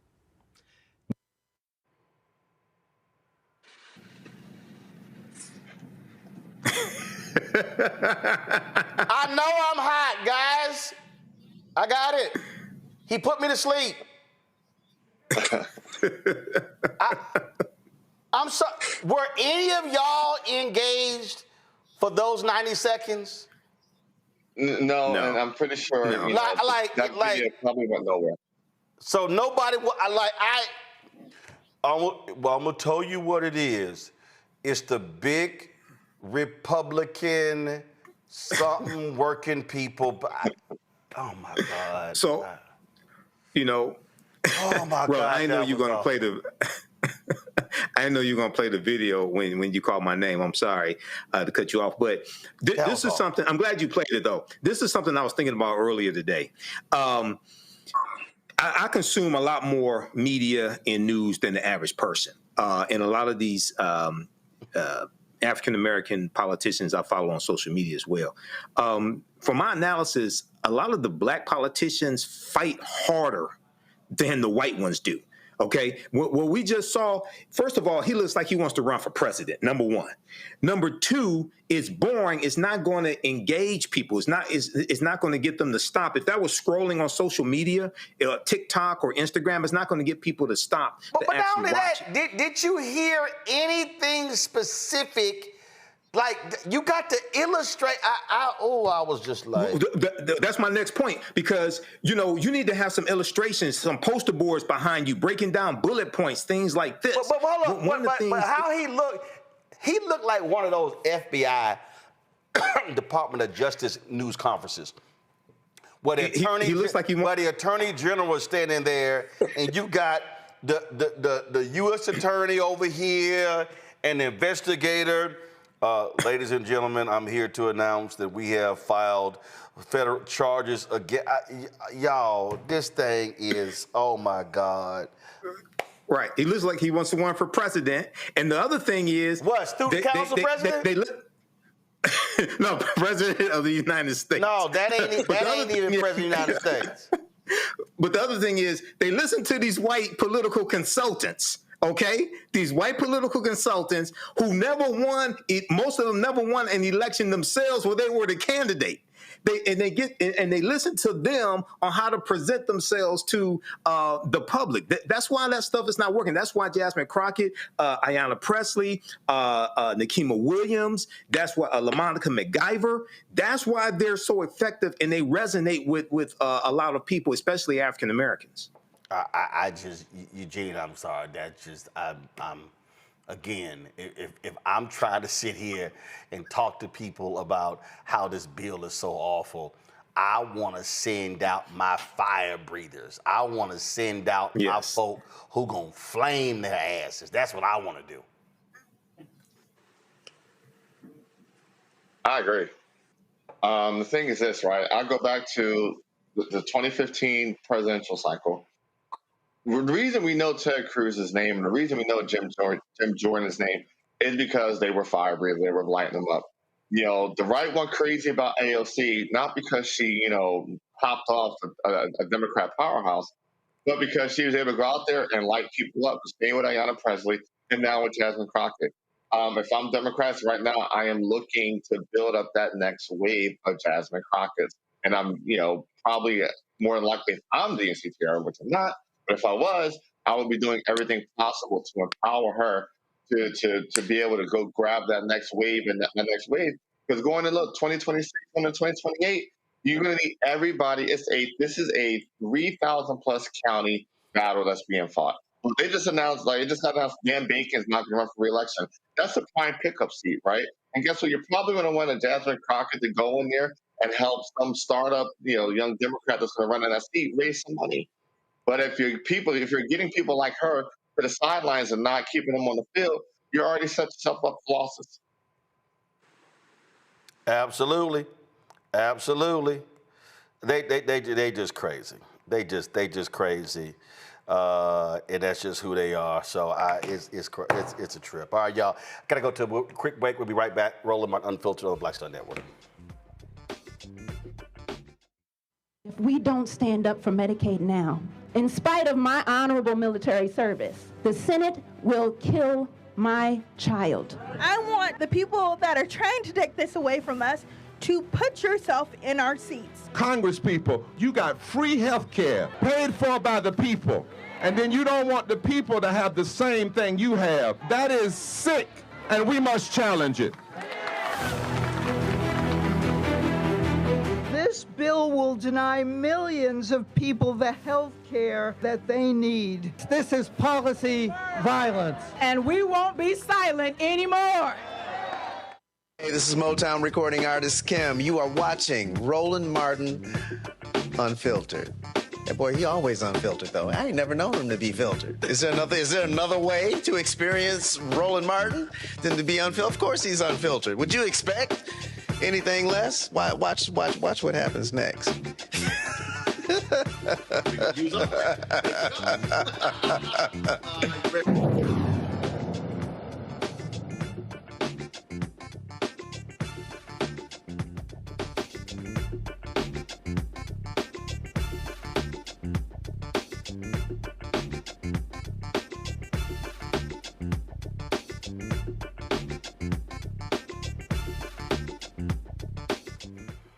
The other day I had crazy conservative Shelley Winter out of Atlanta on the show talking about, of course, why all of these black Trumpers, these little MAGA folk, it's amazing how they real quiet on black stuff. I'm going to get to them in a second. But Bishop William Barber is with us. And matter of fact, Bishop, I'm going to ask you this here, Bishop.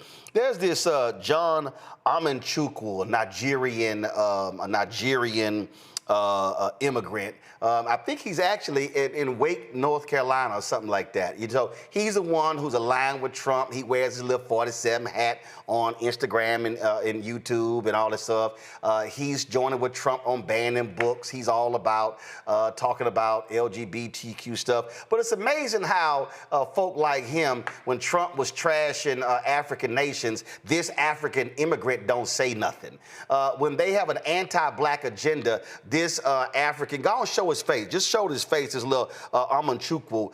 They ain't got nothing to say. So it's amazing when they love talking, they show up at Black History Month receptions, Bishop Barber. But when we look at how the policies are going to negatively impact black people, these so-called pastors like John Amanchukwu, it's amazing how quiet they are.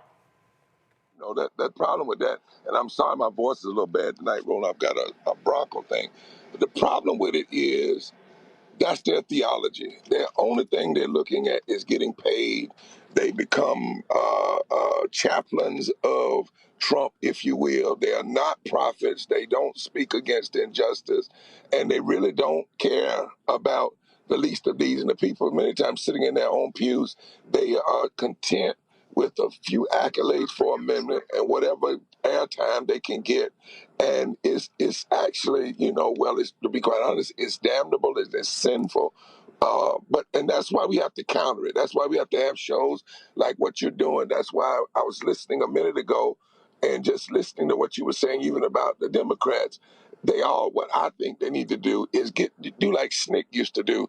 SNCC, before you could go out and speak, they put you in a room and you had to go through, a battery test, and you had to be pushed and you had to be trained, because this is no time to have weakness in the public square. Literally, Roland. I was thinking about you. I was talking about the other day. With DEI, they are attacking, DEI. With this bill, we will DIE, die. This is a killer bill. It's not just a piece of legislation. You can't talk about it calmly. And you're talking about 51,000 people dying in the first year with this budget bill, and every year for 10 years. That's 500,000 people that will die from the impact of this bill, in addition to the 250,000 people who are already dying from poverty every year in this country. There's no way in the world we can listen to these, as you say, these pastors who won't say a word about what's really happening to our communities. And there's no way we can be calm about this stuff, man. This is the time. If you ever been loud and strong and accurate, it's the time to stand up now. Well, absolutely, and that's one of the reasons why. Look, you're having this Moral Mondays event on Monday, 11 a.m. When I called out National Baptist Convention USA leaders in Kojic and the missionary folk for taking the $300,000 from Target, I asked the question: okay, are y'all gonna be at the march on Monday? Where are y'all on these issues? And I say the same thing to this ignorant MAGA pastor, a Nigerian immigrant out of North Carolina. It's like, oh, you call yourself pro-life, but you ain't got nothing to say about the massive cuts to U.S. aid, and people across the world are dying. Children are dying because of starvation. They say nothing. They say nothing about how the Politico had a story the other day, how the Senate Republicans are trying to do more cuts to the SNAP program to pay for $3.8 trillion tax cuts. These folks ain't pro-life. No, there's nothing pro-life about it. In fact, Roland, this is the largest transfer of wealth from poor people than was transferred from the slave to the slave master. This bill, on the one hand, they want to add 10,000 more ICE agents with masks on their face. And the only way they're going to do that is they want to cut millions of children off of free lunch and millions of people off of SNAP. And basically what they're trying to do with this bill is undermine the Affordable Care Act. And ultimately they want to get rid of things like Medicaid. And we have to remember, Medicaid, Medicare, those are victories that came out of the Civil Rights Movement. Those are our victories. Those are victories that came out of a lot of blood, sweat, and tears. And death is, that's why I refuse to call it the big, beautiful bill. Nobody should be using that language if you're against it. Don't repeat what they're saying. This is the big, deadly, destructive bill. And that's why, Roland, on Monday, we've been doing Moral Monday. When we first went, about 120 folks showed up. They arrested 3 of us. The next time, 10 times more people came. These folk even arrested a girl with cerebral palsy in her wheelchair holding her Bible. This is what you're dealing with. And so more people are coming back this Monday. And Doc, we're bringing caskets. We're bringing 51 caskets to outline how many people are going to die in the first year.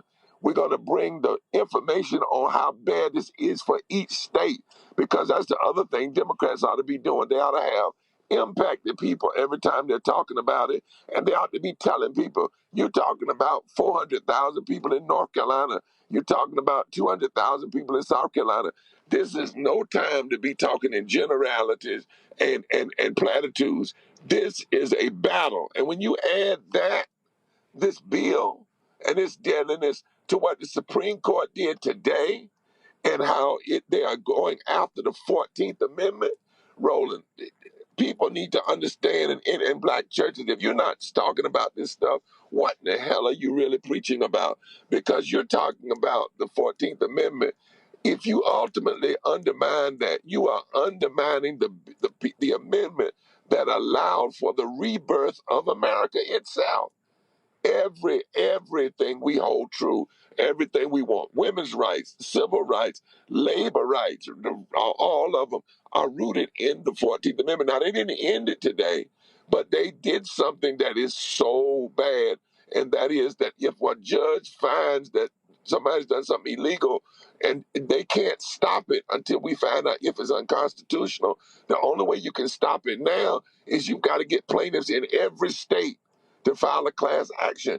If we don't watch this stuff and start raising the temperature and the fire, I heard somebody say black folk need to be sitting out now. What do you mean sitting out? Do you know how many black people need Medicaid? Do you know how many black people will die if they don't have Medicaid, if they don't have Medicare. I mean, this is not a time for us to sit down. This is a time for us to analyze every piece of public policy and ask the question, how is this going to impact black people in this country, and make sure that our voices are heard loud and strong and continually and consistently. Again, was taking place on Monday is crucial. And I showed this video right here to your point. Here were people in wheelchairs, and they had ties on them, arrested them because they were protesting Medicaid cuts. And they arrested y'all for praying in the Capitol Rotunda, but when a right-wing evangelical came in there singing, oh, they came out and it was like a worship service in there. Exactly, and that's the contradiction, and that's why they really are mad, because we didn't choose prayer because we think we're weak. Prayer means we see this as holy work. We're not going anywhere, but here we are praying against what they're doing and getting arrested and put in paddy wagons. I mean, I'm not talking about catch and release. They are literally arresting us, putting us in paddy wagons. They bent me up in it. But I'm not worried about the arrest, because we're trying to arrest the attention of the nation. But on the other hand, they had a press service the same day we did the first Small Monday, and they didn't say a thing about the things that God really cares about. And that's how you treat the least of these. But brothers and sisters I need you to come out. We need people that will pray, people that will submit. And Roland, they have told us this. They said this time they have the orders that if we come and more than 30 people pray in the plaza, they're going to arrest them. Now I want you to hear that. So wait, hold on. So if you stand outside of the U.S. Capitol, you can get arrested? Yes, sir. We have been told. And it's called praying. And it's called praying. And not y'all ain't coming out with bear spray, and pepper spray, and twisty ties, and attack. They are arresting folk for praying. Right. It's against what they're doing in Congress. What we were told was that if 30 people stand in that plaza, 30 now, if 30 stand in that plaza, and it doesn't matter if they're in robes, it doesn't matter if they are in wheelchairs, if 30 of them stand there and pray, they will consider that illegal, emoting, illegal protest, and will arrest them. That's what they're saying. And so we're going. Nobody's going, because we're trying to arrest the attention of this nation. I've been with every movement. I have about DEI. I'm going to stay with those movements. But I'm also challenging people. We better pay attention to these policies that are being passed, because this particular bill, Roland, they're passing this for 10 years. 10, not 5, 10 years.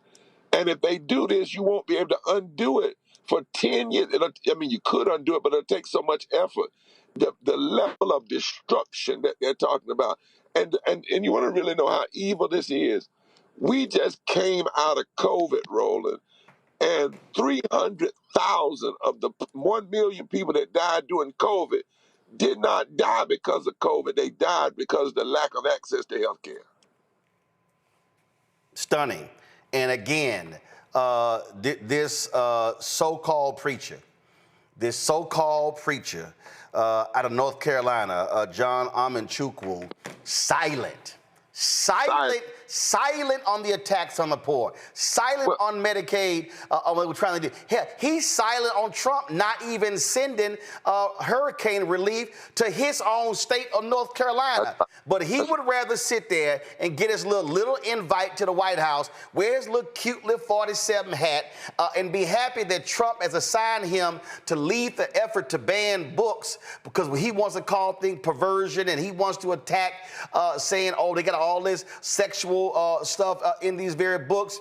But this Nigerian immigrant who claims to be a preacher, silent on attacks on Africans, silent on children around the world dying because of U.S. AIDS cuts, silent on the attacks of the poor, silent on all of that, but they claim they love Jesus. That's right. And well, the fruit is known by the tree is known by the fruit it bear. And he's worried about who's gonna sleep with who in a book, and not worried about the way that all of us are getting screwed, if you will, in this bill and in these policies that Trump is passing. And it's not just him. Joel Osteen, let's call it out. All of them, the big megas, Creflo, Joel Osteen, what's her name? Joyce. Joyce Myers. Joyce Myers, the guy down in Texas, the big church. None of them are saying a word about the things that Jesus said was the fundamental way you judge a nation, and that's how it treats the least of these. But what's even more damnable is if we who know better, and I'm saying black church, if all these conventions we're having this summer, if you're having a convention or you're having a preaching gathering and you're not talking about this, and I'm not just talking about mentioning it in a sermon for 1 second and get an amen. If you got thousands of people gathering and you're not informing them of what's going on and how what's going on is directly opposed to Jesus saying, the Spirit of the Lord has anointed me to preach good news to the poor and healing to the brokenhearted. If you're not dealing with this, then it is a form of theological malpractice to have all these gatherings and not be dealing with what's happening to the people that are sitting right in your pews. All right, Bishop William Barber will be there with you on Monday. More Mondays, folks, beginning at 11 a.m. They'll be gathering at the Lutheran Church. Show the graphic, please. Come on, show the full screen graphic. That's going to be taking place, again, on Monday. Then there'll be 11 a.m. They will march to the Supreme Court for a news conference there where impacted people will be speaking. That's important because we get tired of these rallies where you got politicians running their mouths, but folk who are impacted by these policies will be speaking. And then we'll be covering all of that live right here on the Black Star Network. Bishop, we appreciate it. Thanks a lot. And we're going back to that rotunda and we're going in that plaza. All right. And whatever they do it, but we're not going to stand down. And our cameras will be right there with you. Thanks a lot. Thank you, sir. Appreciate it. I want to go back to my panel here. See, this is the thing that trips me out. That's why I had to call out this little trifling pastor, Eugene, so-called pastor, because I saw his little comments. He was attacking Pastor Jamal Bryant on Twitter for the Target boycott, and so he was running his little mouth. And so then when I responded on Twitter, then the little fool he gonna have more to say about me. And I'm sitting here like, dude, you can try to sit here and call me names all you want to. You could try to sit here and question my manhood. First of all, I don't give a damn about you. I mean, when I say I don't give one damn about you. But here's what I do know. I do know you kiss more Trump ass than Melania. What I do know is that when we look at the impact of policies on people who are hurt, your simple Simon ass don't say nothing. You quiet. You call yourself a... See, I love it how he wants to preach and speak against what he calls perversion of homosexuality and LGBTQ. But he ain't got nothing to say about attacks on the poor. He ain't got nothing to say about policies that are leaving folk starving. He ain't got nothing to say about his own state trying to recover from the hurricane, and Trump said, nah, y'all ain't getting more relief because they elected a Democratic governor. It's amazing how all that other stuff in the Bible, he ain't got nothing to say. But then he want to run his little mouth and try to call somebody sass. Man, you a joke. You a joke. That's what you are. You an absolute joke. And all you care about are your nice little cute invites to the White House. And that's why I call Negroes like you the help. Listen, and they come in all shapes and sizes, right? At this point, we're over a decade in and dealing with these black MAGA folk that are just like him. They've accomplished nothing. They've done nothing. They've done nothing for the community. But they have everything to say. I'm dealing with somebody on the other side of it. I got what I consider to be a lesbian predator incel that's like literally harassing me on both Clubhouse and Twitter. That is also, guess what, done nothing for the community, has no accomplishments, has no achievements, nothing actual tangible outside of harassing people that are actually doing things. But when it comes to the real issues, when it comes to real impact, they are nowhere to be found. They have no input. They have no actual action that they can put behind things and show, hey, this is what I tangibly did, and this is what I tangibly produced. And so, Reverend Barber, he's picked up the poor people's movement mantle, and he's the conscience of the nation at this point. And folk like this Nigerian pastor that we're not even going to give airtime to his name, should sit down, shut up. I've been telling people, a lot of people at this point, just shut the fuck up, get out the way, and let those that will do, let those that will accomplish, let those that will achieve, let those that want to provide tangible results do it. I bet his jollof rice is trash. Probably. Probably is. Let me. So again, and we know he ain't gonna say that. Y'all, there were a couple of African presidents, Congolese. What's up, Matt? I don't know. It's just funny. I mean, you're just attacking the man jollof rice. It's hilarious. I'm sorry. Yeah, because more than likely, he hanging around MAGA. He probably preferred meatloaf and unseasoned chicken and raisins and potato salad. That's probably what he's doing because he wants to assimilate. All right, and here's a perfect example. Trump today had a couple of African presidents in the Oval Office, and if y'all want to see stupidity, just sheer stupidity. Just roll this bush. Sir, here we have Ariana, who is from the continent of Africa. She's been a reporter here in the United States for many years, and she has a story to share with the press, with the media, and with these two fantastic leaders who have joined you today. So, Ariana, please. Why don't you come up here and talk so they can see? Sure. That'd be great. Thank you very much. Thank you, Mr. It's a great honor. Thank President Tshisekedi. That you have no idea, he's very thankful for what you're doing, for what your administration is doing. Not only him, the entire Congolese people, they see that finally they will have hope. And President Tshisekedi also mentioned at the end of my interview that when peace finally comes to the Democratic Republic of the Congo, he's thinking to nominate you as a Nobel Prize Peace because he said you deserve, you have been working to bring peace in the world, not only at the Congo, and he's very hopeful to meet you in the future. That's so nice, boy, and that's so beautifully stated. And Caroline said, number one, she did say, and I shouldn't say this because it's politically incorrect, she said, she's beautiful, and you are beautiful. Okay? I'm not allowed to say that, that could be the end of my political career, but I said it anyway. But you are beautiful, and you're beautiful inside. So I wish I had more reporters like you. So you covered Africa for a long time? Yes, for over 10 years. Wow. I cover even your first administration. Yes, I know that. That's great. Well, thank you. That's so nice that you said that. Appreciate it. And I have one more question, yes. Mr. President. Since we know in July or in the future, both President of Rwanda and the Congo will be coming to the United States. In Africa, President João Lourenço, the president of Angola, he is also the leader of African Union. Good. He worked very hard to bring peace, but unfortunately... Let's get him here. Yes, that's okay. right. Would you invite him for me? Of course. Okay. Of course. No, we'll have. I know that he works very hard, and he's the head of essentially the union. So the union all over Africa, not the kind of union that we have. This is the union all over Africa, and I'd love to have him. So you'll let him know. Of course, okay? Mr. President. Thank you very much. Thank you, Good. Now you go back to where you belong, right? That's great. That's a great job. It's real knowledge and real heart too. Congratulations. Okay. Now, first of all, these are the foreign ministers of both countries, but he's over the union, over all of he don't even know what the hell an African Union is. Y'all, he ain't got no clue what that is. But here's the real deal, okay? I'm about to show y'all, this is really what that's all about. Okay, what Trump was all about, that wasn't about no peace. It was about African minerals.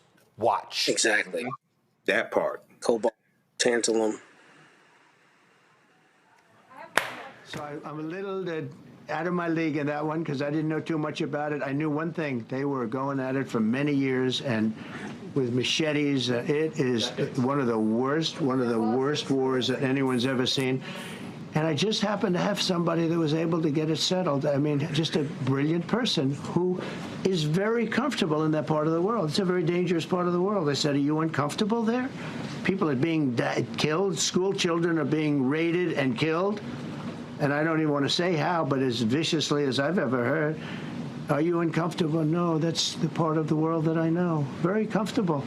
Was able to get them together and sell it. And not only that, we're getting for the United States a lot of the mineral rights from the Congo as part of it. They're so honored to be here. They never thought they'd be coming to. Look, this is a very tough part of the world. They never thought, they were just telling me, they never thought they'd ever be coming to the White House, and they're so honored. And so.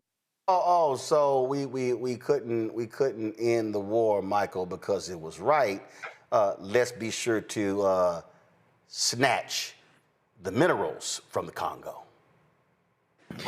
Yeah, Roland, that's what this is about. So I saw some of this broadcasted live today, ABC News online on Facebook. I read the piece from the Associated Press. And so this is the height of hypocrisy. And this is the U.S. trying to outflank China when it comes to tapping into the mineral wealth in Africa. And according to the Associated Press, the mostly untapped minerals are estimated to be worth as much as $24 trillion by the U.S. Department of Commerce, their analysis. These are the minerals in the Congo. But notice, okay, if Donald Trump cares so much about African nations, and about 6 million have been killed in this conflict, okay, if he cares so much, why did he revoke the temporary protective status of Cameroonians? Why did he revoke the temporary protective status of Haitians? Okay, why did he allow Elon Musk to kill USAID, and only about $40 billion was spent a year on USAID, and it's estimated by the Boston University model that 300,000 people have died worldwide because of the cuts to USAID. Tens of thousands of them are in Africa. Donald Trump did not announce a refugee program today for the victims for those who have been displaced from the Congo or Rwanda because of the conflict. But what was announced today from the Trump administration is that 1,000 white South Afrikaners are going to come to the U.S. because they're looked at as refugees trying to escape a genocide in South Africa. But 95% of the people killed in South Africa are black South Africans. First of all, a genocide that don't exist. And a genocide doesn't exist. But he's not allowing black South Africans to come here. No, because the operative in a refugee program. Because the operative word is black. And again, and what you have, Matt, you have these African immigrant preachers from North Carolina who don't say nothing as Trump just sit here and dismisses and disrespects African nations. But yeah, this whole thing, it was about the money. Yeah, exactly. And a lot of them are grifters, and they're about their money and their own personal influence. But I'm glad you mentioned that, because I read an article in preparation of this today, and even MSNBC, the way they reported it, I mean, they talked about the piece and they just put a little codicil in there about all of the minerals that were coming from it. And it almost looked like they touted Western investment. And I really found it disgusting, because we know that the real reason they're going in is to raid those minerals. So, I mean, that's all it is. That's all it's about, is money. And these same people who purport to be, religious leaders, and they're just about the dollars in their pocket, I mean, are disgusting. But also, a lot of it's not surprising. White pastors stood in the pulpits and talked about slavery being ordained under God 150 years ago, right? Or 200 years ago. That's no different than what we see. I mean, the truth is, when people are living their true religious or their true moral values, you can differentiate those people from the people who find social capital in purporting to live those values. And that's what we're seeing. And frankly, in both black and white people who are leaning on the teachings of Christ, leaning on doctrinal, teachings, but are not doing the real things like being out and feeding the poor. And in our own state, Roland, Greg Abbott is, touting the legislature's decision, passing the bill to put the 10 Commandments up. But a couple of days later, he removes millions of dollars in SNAP benefits for Texas people who need it. I mean, I don't know how those two things can coexist, but the reality is nobody's calling them out about it. And if they do, it's not the majority voice. It's not the majority West Texas and Republicans who are saying these are not the values we purport to live. It's more about whiteness and about money. That's what it comes down to. Yeah, because they don't actually believe in those values. All right, folks, last story here. We lost a legendary figure. That's right.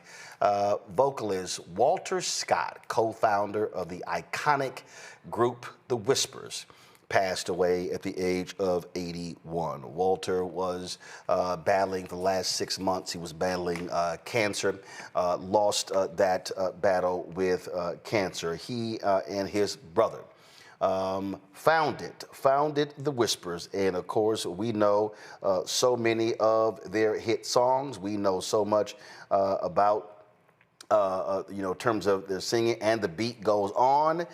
So many songs, 70s and 80s, you name it, man, they had it going. And so many people remember their music. When they talk about iconic band groups, they certainly talk about The Whispers. Of course, born in Texas, moving to Los Angeles where they grew up. They, of course, just did so many amazing things.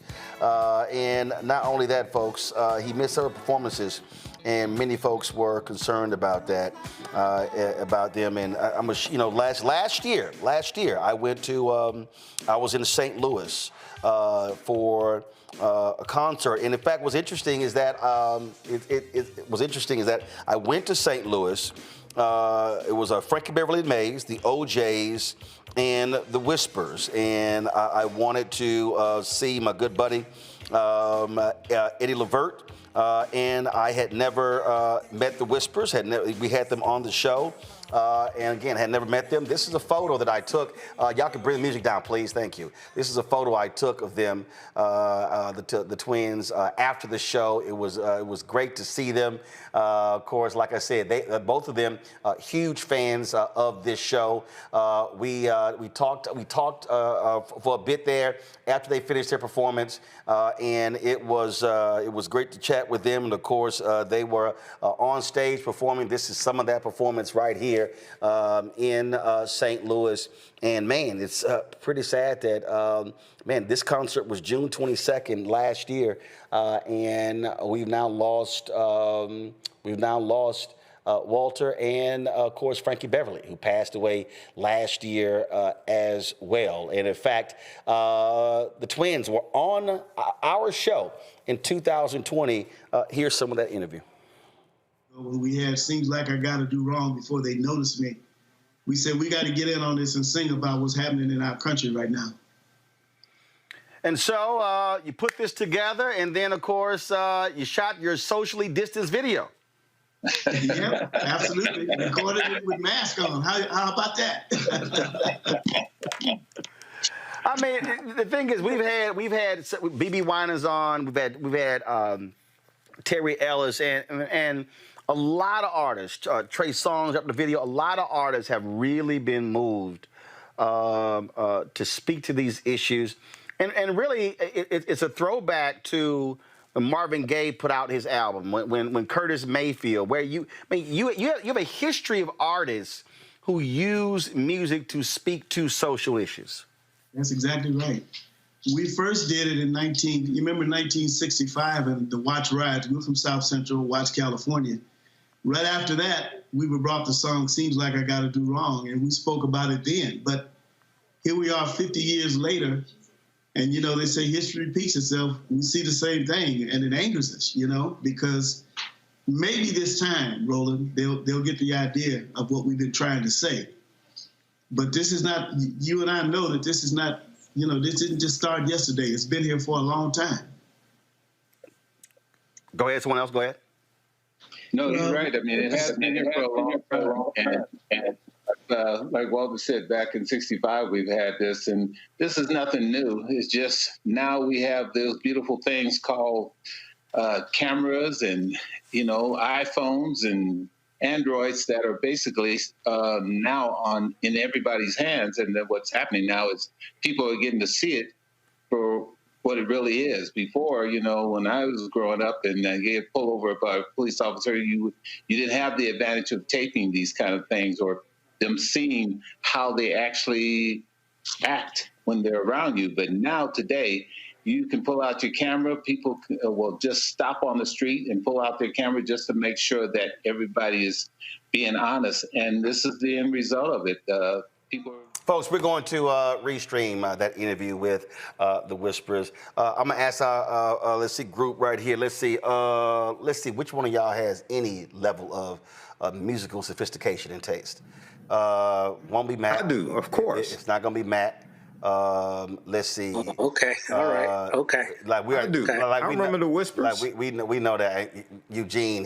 He probably ain't never. Now look. This is Black Music Month, and Rolling. I can deep dive and no crazy better like anybody else. Now, don't play me now. Okay. I might be the youngest on the channel. Okay. Don't play me. Okay. Give me 2 Whisper songs. I got Olivia and Rocksteady. I'm in and out. Huh? I said Olivia and Rocksteady. That's it.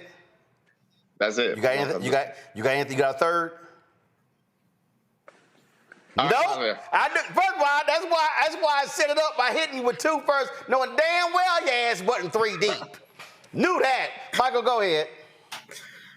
Oh yeah, no, I remember the Whispers. I grew up listening to them. My parents were playing the Whispers in the house on the stereo. I grew up in the 70s and 80s, and I remember in the 80s when they came out with Rocksteady. And they came out with the other song, And the Beat Goes On. So I remember seeing those videos on Friday night video. So some of us were seeing the Whispers for the first time when they were, reintroduced. They introduced to another generation, I should say. But others, I grew up listening to Al Green, the Whispers, Teddy Pendergrass. I live in Motown. Grew up with the Motown sound. Listened to Sam Cooke and Lou Rawls. So, but at the same time, Man, we talking about the Whispers. I understand that, but I'm just saying. I ain't asked for your whole musical palette. I ain't asked for your musical palette. We talking about the Whispers. I did not ask for your whole playlist. We talking about the Whispers. No. This is Black Music Month. We're talking about the Whispers.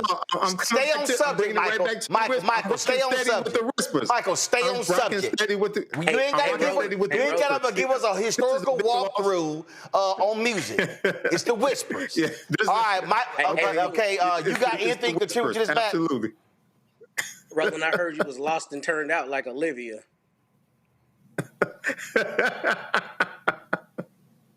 I mean, you feel me? That it? You trying to Come on, man. I know the Whispers. You trying to show us? I know Confunction. I know. Earth, Wind & Fire, my favorite group. You trying to show us your Google skills? No, come on, man. I know that song. Okay, all right. You know I play, Roland. Come on now. You played what? I played many instruments, several instruments. What? I play keys, I play guitar, I play trumpet, I play bass. Really? We ain't seen seen no evidence of any of that. We ain't seen no. I'm a brother of Phi Mu Alpha Symphonia. I'm a brother of a music fraternity. Oh, let's go. Truth. I mean, you could have been. Yeah. You could have been packing the equipment and being in the fraternity. Oh, here we go. All right. I mean, we ain't seen no evidence of your musical ability. I'm just simply saying. Hey, ask anybody who knows me. They'll tell you. It's all right. We don't know nobody who know you. Well, I guess that's true.